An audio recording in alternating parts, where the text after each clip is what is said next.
Welcome to my YouTube channel. ಶಂಕರಾಚಾರ್ಯರು ಇವರು ಕೇರಳದ ಕಾಲಡಿ ಎಂಬ ಗ್ರಾಮದಲ್ಲಿ ಜನಿಸಿದರು.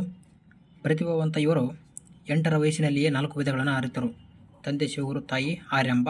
ಇವರು ಅದ್ವೈತ ಸಿದ್ಧಾಂತವನ್ನು ಪ್ರತಿಪಾದಿಸುತ್ತಾರೆ. ಅದೇ ರೀತಿಯಾಗಿ ಹಲವಾರು ಸುಧಾರಣೆಗಳನ್ನು ತರ್ತಾರೆ. ಯಾರು? ಶಂಕರಾಚಾರ್ಯರು. ಇವರು ಬದರಿಯಲ್ಲಿ ಉತ್ತರಾಖಂಡದಲ್ಲಿ ಬದರಿ ಎನ್ನುವಂಥ ಒಂದು ಸ್ಥಾಪನೆ ಮಾಡ್ತಾರೆ. ದ್ವಾರಕಾ ಪೀಠವನ್ನು ಗುಜರಾತ್ನಲ್ಲಿ, ಪೂರಿಯನ್ನು ಒಡಿಸ್ಸಾದಲ್ಲಿ ಮತ್ತು ಕರ್ನಾಟಕದ ಶೃಂಗೇರಿಯಲ್ಲಿ ಪೀಠಗಳನ್ನು ಸ್ಥಾಪಿಸಿದರು. ಅದೇ ರೀತಿಯಾಗಿ ಇಲ್ಲಿ ನೋಡಿದ್ದು ಬದ್ರಿನಾಥ್ ಮಂದಿರ, ಬದ್ರಿನಾಥ್. ಶಂಕರರು ಅನೇಕ ಶಾಸ್ತ್ರ ಗ್ರಂಥಗಳನ್ನು ಬರೆದರು. ಅವರ ಕೃತಿ ಭಜಗೋವಿಂದಂ ಇಂದು ಜನಪ್ರಿಯವಾಗಿದೆ. ಇವರು 32 ವರ್ಷಗಳ ಕಾಲ ಜೀವಿತ ಕಾಲದೊಳಗೆ ಇಷ್ಟೆಲ್ಲ ಸಾಧಿಸಿದ್ದು ಅಚ್ಚರಿಯ ಸಂಗತಿಯಾಗಿರ್ತಕ್ಕಂಥದ್ದು. ಅದೇ ರೀತಿಯಾಗಿ ರಾಮಾನುಜಾಚಾರ್ಯರು ಇವರು ಚೆನ್ನೈ ಸಮೀಪದ ಪೆರಂಬದೂರ್ ಎನ್ನುವಂಥಲ್ಲಿ ಜನಿಸ್ತಾರೆ. ಕಾಂಚಿ ನಗರದಲ್ಲಿ ಶಾಸ್ತ್ರಾಧ್ಯಯನ ಮಾಡತಕ್ಕಂಥದ್ದು. ನೆಕ್ಸ್ಟು ರಾಮಾನುಜರ ತಂದೆ ಕೇಶವ ದೀಕ್ಷಿತರು. ಓಕೆನಾ. ನೆಕ್ಸ್ಟ್ ತಾಯಿ ಕಾಂತಿಮತಿ. ಇವರು ಪ್ರತಿಪಾದಿಸಿದ ಸಿದ್ಧಾಂತವನ್ನು ವಿಶಿಷ್ಟಾದ್ವೈತ ಸಿದ್ಧಾಂತವೆಂದು ಕರೆಯುತ್ತೇವೆ. ಇವರು 4 ದಿಕ್ಕಿನಲ್ಲಿ ಸಂಚರಿಸಿ ಶ್ರೀ ವೈಷ್ಣವ ಮತವನ್ನು ಪ್ರಚಾರ ಮಾಡ್ತಾರೆ. ಯಾವ ಮತವನ್ನು? ಶ್ರೀ ವೈಷ್ಣವ ಮತವನ್ನು ಏನು ಮಾಡ್ತಾರೆ? ಪ್ರಚಾರ ಮಾಡ್ತಾರೆ. ಕರ್ನಾಟಕದ ಹೊಯ್ಸಳ ದೊರೆ ವಿಷ್ಣುವರ್ಧನ ಇವರನ್ನು ಸ್ವಾಗತಿಸಿದರು. ಇಲ್ಲಿದ್ದರೆ ಇವರೇ ರಾಮಾನುಜಾಚಾರ್ಯರು. ಓಕೆನಾ. ನೆಕ್ಸ್ಟು ಚಲುವ ನಾರಾಯಣ ದೇವಾಲಯ ಮೇಲುಕೋಟೆಯಲ್ಲಿ ಕಟ್ಟಿಸ್ತಾರೆ. ಇವರು ಜಾತಿ ಸಾಮರಸ್ಯವನ್ನು ಪ್ರೋತ್ಸಾಹಿಸಿದರು. ರಾಮಾನುಜರು ಮೇಲುಕೋಟೆಯಲ್ಲಿ ಮತ್ತು ದಕ್ಷಿಣ ಭಾರತದಲ್ಲಿ ಅನೇಕ ಭವ್ಯ ದೇವರುಗಳಿಗೆ ನಿರ್ಮಾಣಕ್ಕೆ ಕಾರಣರಾದರು. ನೆಕ್ಸ್ಟು ಬಸವೇಶ್ವರರು ಇವರು ವಿಜಯಪುರ ಜಿಲ್ಲೆಯ ಬಸವನ ಬಾಗೇವಾಡಿಯವರು.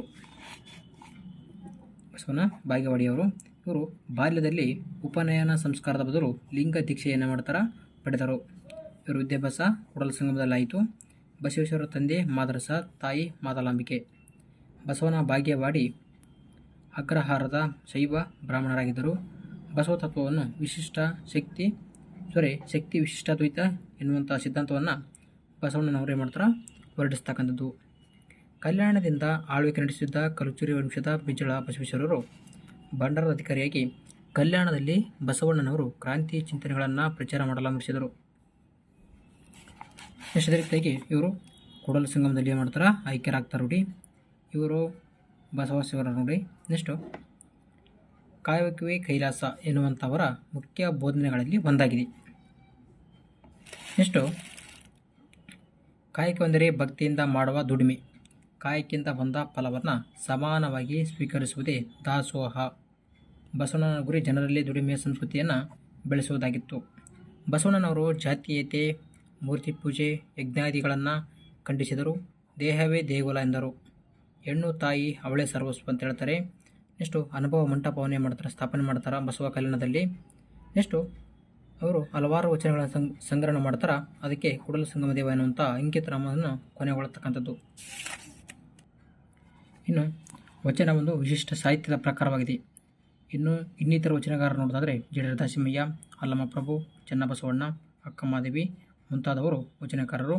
ಇನ್ನು ಮಧ್ವಾಚಾರ್ಯರ ಬಗ್ಗೆ ನೋಡೋಣ. ಇವರು ಉಡುಪಿಯ ಹತ್ತಿರ ಪಾಜಿಕೆ ಎನ್ನುವಂತಹ ಗ್ರಾಮದಲ್ಲಿ ಜನಿಸ್ತಾರೆ. ಇವರು ವಿಷ್ಣು ಆರಾಧಕರಾಗಿದ್ದರು ನೋಡಿ. ಯಾರು? ಮಧ್ವಾಚಾರ್ಯರು ವಿಷ್ಣುವಿನ ಆರಾಧಕರಾಗಿದ್ದರು. ತುಳು ಬ್ರಾಹ್ಮಣರಾದ ಮಧ್ಯಗೇಹ ಭಟ್ಟ ತಂದೆ ಮಧ್ಯಗೇಹ ಭಟ್ಟ, ತಾಯಿ ವೇದಾವತಿ. ಓಕೆನಾ. ಇವರು ದ್ವೈತ ಸಿದ್ಧಾಂತವನ್ನು ಏನು ಮಾಡ್ತಾರೆ? ಪ್ರತಿಪಾದಿಸ್ತಾರೆ. ದ್ವೈತ ಸಿದ್ಧಾಂತ. ನೆಕ್ಸ್ಟು ಮಧ್ವರರು ದ್ವೈತ ಸಿದ್ಧಾಂತಕ್ಕೆ ಸಂಬಂಧಿಸಿದಂತೆ ಅನೇಕ ಕೃತಿಗಳನ್ನು ಸಂಸ್ಕೃತದಲ್ಲಿ ರಚಿಸಿದರು. ಉಡುಪಿಯಲ್ಲಿ ಶ್ರೀಕೃಷ್ಣನ ಪೂಜೆಗೆಂದು ಅಷ್ಟಯತಿಗಳನ್ನು ನಿರ್ಮಾಣ ಮಾಡ್ತಾರೆ ನೋಡಿ. ನೆಕ್ಸ್ಟು ಕೃಷ್ಣನ ಪೂಜೆಯನ್ನು ಅಷ್ಟಯತಿಗಳು 2 ತಿಂಗಳಿಗೊಮ್ಮೆ ಪರ್ಯಾಯದಿಂದ ಮಾಡಬೇಕೆಂದು ಮಧ್ವರು ವ್ಯವಸ್ಥಿತಗೊಳಿಸಿದರು. ಪರ್ಯಾಯ ಕಾಲಾವಧಿಯನ್ನು ವಾದಿರಾಜರು 2 ವರ್ಷಗಳಿಗೆ ವಿಸ್ತರಣೆ ಮಾಡ್ತಾರೆ. ಇದು ಶ್ರೀಕೃಷ್ಣನ ದೇವಸ್ಥಾನ ಉಡುಪಿ ನೋಡಿ.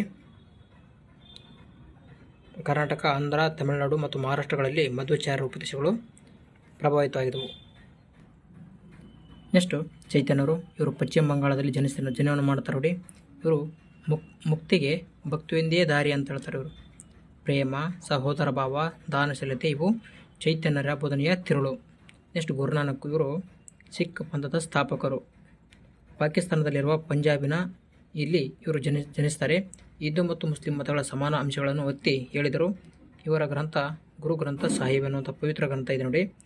ಅವರ ಜಪಜಿಗಳು ಎಂದು ಕರೆಯಲಾಗುವ ಹಾಡುಗಳಿವೆ. ಏನಂತ ಕರೀತಾರೆ? ಹಾಡುಗಳಿಗೆ ಜಪಜಿಗಳು ಅಂತ ಕರೀತಾರೆ ನೋಡಿ. ನೆಕ್ಸ್ಟು ಸಿಖ್ ಪಂಥ ಮಹತ್ವ ಹೊಂದಿದೆ. ಯಾವುದಕ್ಕೆ? ಒಳ್ಳೆಯ ದೇವರ ನಾಮವನ್ನು ಜಪಿಸುವುದು ಮತ್ತು ಒಳ್ಳೆಯ ಕಾರ್ಯಗಳನ್ನು ಮಾಡೋದಕ್ಕೆ ಸಿಖ್ ಪಂಥ ಮಹತ್ವ ನೀಡಿರತಕ್ಕಂಥದ್ದು ನೋಡಿ.